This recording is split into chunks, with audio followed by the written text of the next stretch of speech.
নমস্কার। দশরূপে দশভুজার এক নতুন পর্ব নিয়ে আমি পাপিয়া হাজির হয়েছি তোমাদের সামনে। আজকে বন্ধুরা আমি একটা তোমাদের জন্য রেসিপি পর্ব নিয়ে এসেছি। দেখো, নতুন বছর তো পড়ে গেছে, যে কারণে আমি এখন না আমার নিজের মনটাও হচ্ছে শুধু সাবেকি বাঙালিয়ানা রান্না করা। তাই জন্য আমি এখন কদিন ধরে নিজেও ওই রান্না করছি, আর আমি শেখানোরও চেষ্টা করছি তোমাদের, বা দেখানোর চেষ্টা করছি সাবেকি বাঙালি রান্না। তো চলো, আজকেও নিয়ে এসেছি একটা সাবেকি বাঙালি রান্না। চলো দেখাই কি কি লাগছে এর জন্য। দেখো, আজকে যেটা করব সেটা হচ্ছে সাবেকি রান্না, মানে মোচার ঘন্ট চিংড়ি মাছ দিয়ে যেটা হয়। তো এটা আমি মোচাটাকে সেদ্ধ করে নিয়েছি, নুন আর হলুদ দিয়ে সেদ্ধ করে নিয়েছি। তবে এটাতে মনে হচ্ছে আয়রন প্রচুর আছে, যে কারণে না দেখো একটু লালচে ভাব হয়ে গেছে। আমি যদিও একটু মুখে দিয়ে দেখে নিয়েছিলাম যে কি জানি তেতো কিনা, তবে তেতো নয়, ঠিকই আছে, কিন্তু খুব লালচে কালারটা এসছে। তো এরকমভাবে মোচাটাকে প্রথমে, এখানে একটাই মোচা আছে, মোচাটাকে কেটে নুন আর হলুদ দিয়ে একটু সেদ্ধ করে নেবে। এটা আমি সেদ্ধ করে নিয়েছি। আর এর জন্য লাগছে আলু, এখানে একটা বড় সাইজের আলু এরকম ছোট ছোট কিউব করে কেটে নিয়েছি। আর লাগছে দেখো চিংড়ি মাছ, লাগবে নারকেল কোড়া, এখানে হচ্ছে আদা বাটা, এখানে কিশমিশ কিছু, আর লাগছে ফোড়নের জন্যে জিরে, গরম মশলা, গোটা গরম মশলা, এখানে রয়েছে 4টে কাঁচা লঙ্কা, 2টো তেজপাতা। আর কি কি লাগছে দেখো, নুন, চিনি, হলুদ গুঁড়ো, জিরে গুঁড়ো, শাহি গরম মশলা, ঘি, আর রান্নাটা করব সর্ষের তেল। চলো দেখাই কি করছি। আচ্ছা, প্রথমে এই যে মোচাটা রয়েছে না, প্রথমে মোচাটাকে চটকে নেবে। আমি কিন্তু মোচা সেদ্ধ করলেও এটাকে ভালো করে চটকে নিয়ে তবে রান্না করি। চটকে নিলে হয় কি, মোচাটা যখন মোচা ঘন্ট করবে তখন মোচাটা খুব ভালোভাবে মিলিয়ে যায়, না হলে একটা কীরকম গোটা গোটা একটা কেমন থাকে, যেটা ভালো লাগে না, দেখতেও ভালো লাগে না, খেতেও অতটা টেস্ট হয় না। যার জন্য মোচাটাকে না আমি বলবো সবসময় ভালো করে এরকম করে চটকে নেবে। মোচাটাকে ভালো করে চটকে নেব।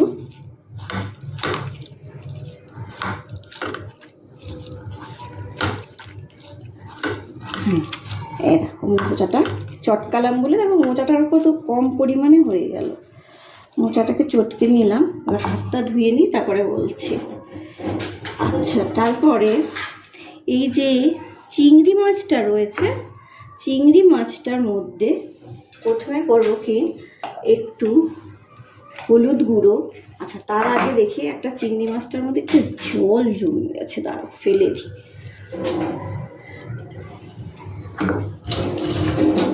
চিংড়ি মাছটাকে একটু নুন হলুদ দিয়ে মেখে নেব।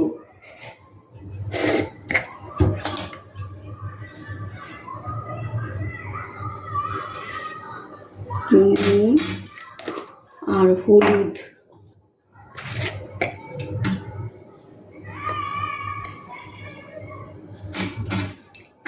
গুঁড়ো দিয়ে একটু এটাকে মেখে নেব।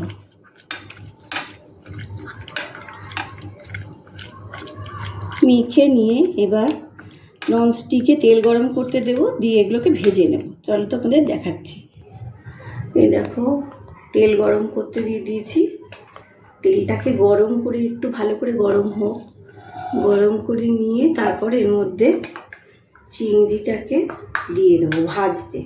চিংড়িগুলো হালকা করে ভেজে নেব, খুব বেশি না, তাহলে শক্ত হয়ে যায়।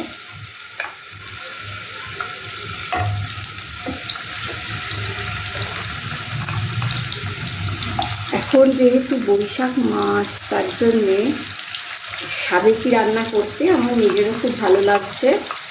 আর আমি তো বলি যে আমি একটু বাংলার সাবেকি রান্না, পুরনো দিনের রান্না পছন্দ করি করতে। বিশেষ করে ঠাকুমা দিদিমাদের যে সমস্ত রান্না যে হারিয়ে যাচ্ছে, সেগুলো করতে আমি ভীষণ ভালোবাসি, করতেও ভালোবাসি, আমি সাবেকি রান্না খেতেও ভালোবাসি।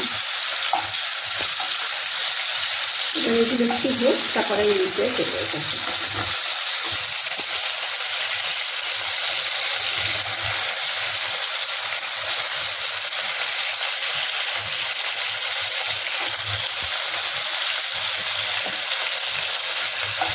এইবার দেখো মাছগুলো ভাজা হয়ে গেছে, এগুলোকে এবার তুলে নেবো।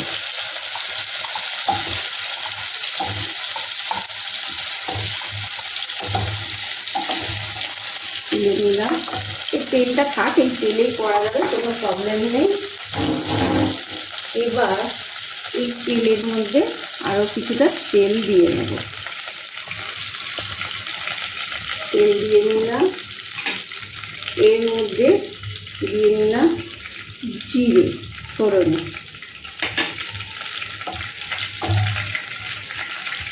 জিরে দিয়ে নিলাম, আর দেবো গোটা গরম মশলা। এলাচগুলো একটু ফাটিয়ে নিচ্ছি। গোটা গরম মশলা দিয়ে দিলাম এর মধ্যে, দেবো তেজপাতা। আমাদের ঠাকুমা দিদিমারা বড্ড যত্ন করে সব রান্না করতো, যাই করতো। এবার দিয়ে দেবো আলুগুলো এর মধ্যে।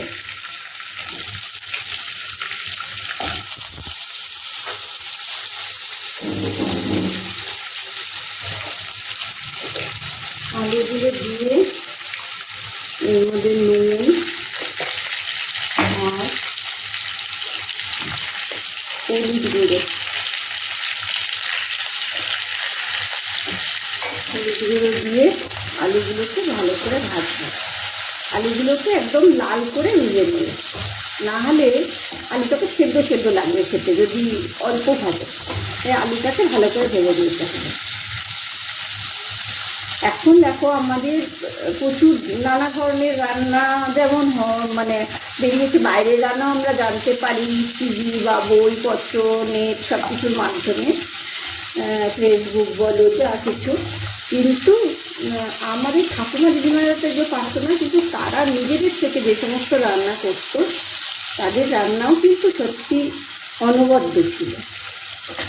এবং সাবেকি রান্না যেগুলো দেখি সেগুলোতে আমার কিন্তু বিদেশি রান্না বা এমনি যে কোনো রান্না বলো, আমার আধুনিক রান্না থেকে সাবেকি রান্নাতে ইন্টারেস্ট অনেক বেশি লাগে। এবং যখন দেখি তারা এত ছোট ছোট জিনিস, মানে অনেক কিছু ধরো তখন অভাব ছিল, কিন্তু কী দিয়ে বুদ্ধি খাটিয়ে সেগুলো ম্যানেজ করতো, সেগুলো খুব ভালো লাগে। আচ্ছা, আলুগুলো একটু ভাজা হোক, আর একটু ভালো করে ভাজা হবে, তারপরে তোমাদের দেখাবো। এবার দেখো ওদিকে আলুটা ভাজা হচ্ছে, আমি ততক্ষণ এখানে মশলাটা বানিয়ে নিই।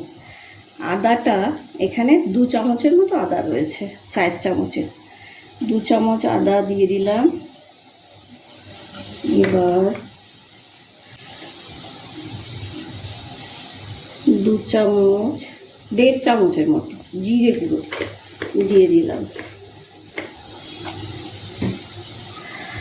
আর অল্প হলুদ গুঁড়ো, অল্প নুন, এটা দিয়ে এবার আমি যেটা করি একটু জল দিয়ে এটাকে গুলে নেব। শুকনো মশলাটা আমি তো বলি আমার দিতে ভালো লাগে না, এখন তাও মাঝে মাঝে দিয়ে ফেলি, কিন্তু আমার সবসময় মনে হয় এটা একটু গুলে নিলে মশলাগুলো বেশি ভালো হয়।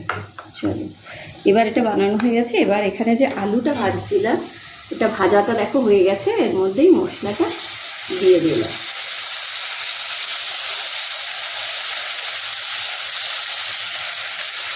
মশলাটা দিয়ে দিলাম, আর এই যে 4টে কাঁচা লঙ্কা চেরা ছিল এটা দিয়ে দিলাম, দিয়ে তাকে একটু কষিয়ে নেবো।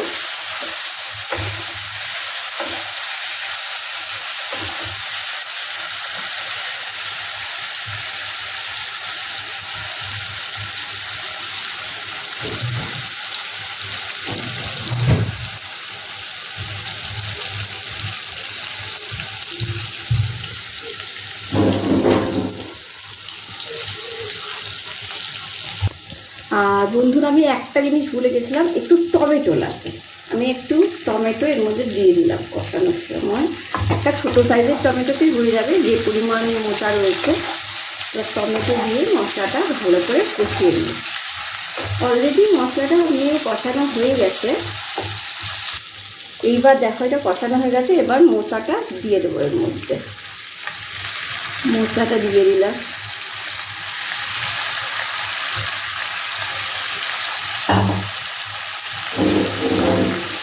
মোচাতে একটু হলুদ গুঁড়ো দিতে হবে আর একটু নুন দিতে হবে।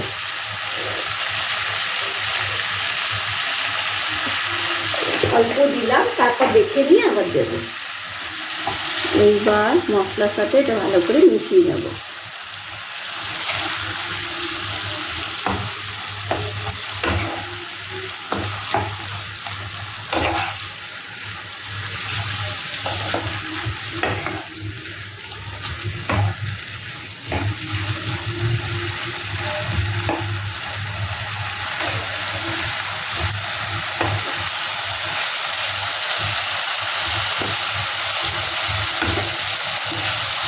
আগেকার দিনে রান্নার মধ্যে এঁচোড়, অনুষ্ঠান বাড়িতে এঁচোড়, মোচা এগুলো খুব পপুলার রান্না ছিল, খুব ভালো রান্না ছিল সাবেকি রান্নায়।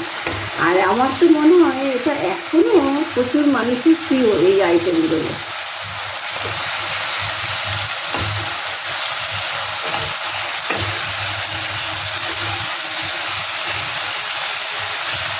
দেখো মোচাটাকে চটকে নিয়েছিলাম বলে মোচাটা কত সুন্দর মিশে গেছে। এইবার এটাকে করবো কি,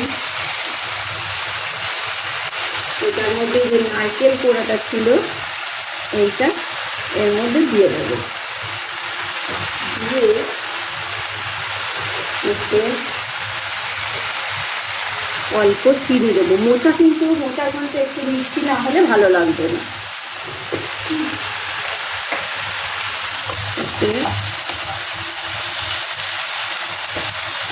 নিয়ে দিলাম।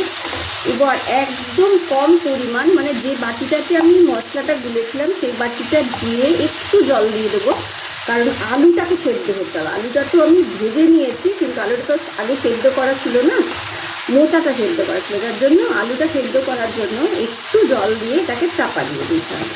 তো আমি একটু জল দিয়ে এটাকে চাপা দিয়ে দিচ্ছি, তারপর একটু সেদ্ধ হলে তারপর তোমাদের দেখাচ্ছি। এই দেখো এবার প্রায় হয়ে সেটা। এবারে করবো কি, চিংড়ি মাছগুলো এর মধ্যে দিয়ে দেবো।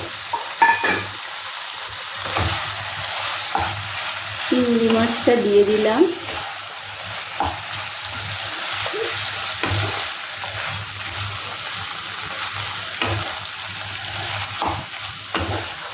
চিংড়ি মাছটা দিয়ে দিলাম আর এর মধ্যে কিশমিশগুলো দিয়ে দিলাম। দিয়ে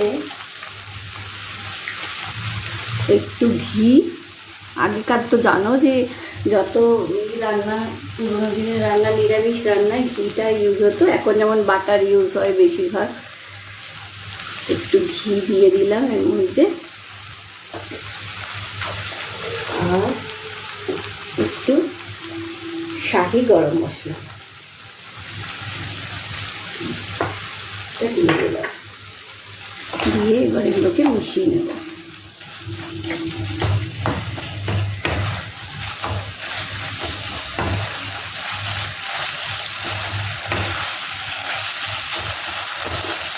আর মোচা না যত শুকনো শুকনো করবে তত টেস্ট হয়, আর মোচা যতক্ষণ কষাবে, এটা যত বেশি কষানো হবে তত বেশি তেল ছাড়লে তত টেস্ট বাড়ে এটাতে। তো এটা আমার মোটামুটি হয়েই গেছে, সব দেওয়া হয়ে গেছে, চিংড়ি কিশমিশ।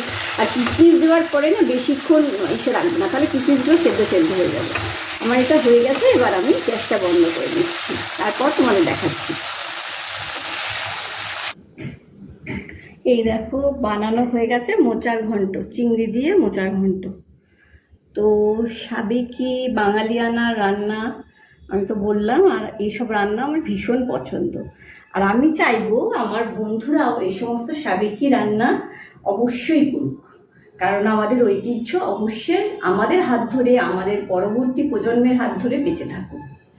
তাহলে এটা বানিয়ে নিও, বানিয়ে নিয়ে দেখো, নিশ্চয়ই খেতে ভালো লাগবে। আর খেতে ভালো লাগলে আমাকে মিষ্টি মিষ্টি কমেন্টস করো, লাইক করো। আর আমার ভিডিওটাকে চেনা জানা বন্ধু বান্ধব সবার মধ্যে একটু ছড়িয়ে দিও, তাদের বলো আমার চ্যানেলটাকে সাবস্ক্রাইব করতে। সবাই ভালো থেকো, নতুন বছর এসছে, তাই সবাইকে ভালো থাকতে হবে। আমাদের এই বছরটা যেন নিশ্চয়ই খুব ভালো যায়। গত বছর আমরা অনেক কিছু হারিয়েছি, তো এই বছরটা যেন আমাদের শুভ কাটে। ভগবানের কাছে এই প্রার্থনা করে আমি আসছি।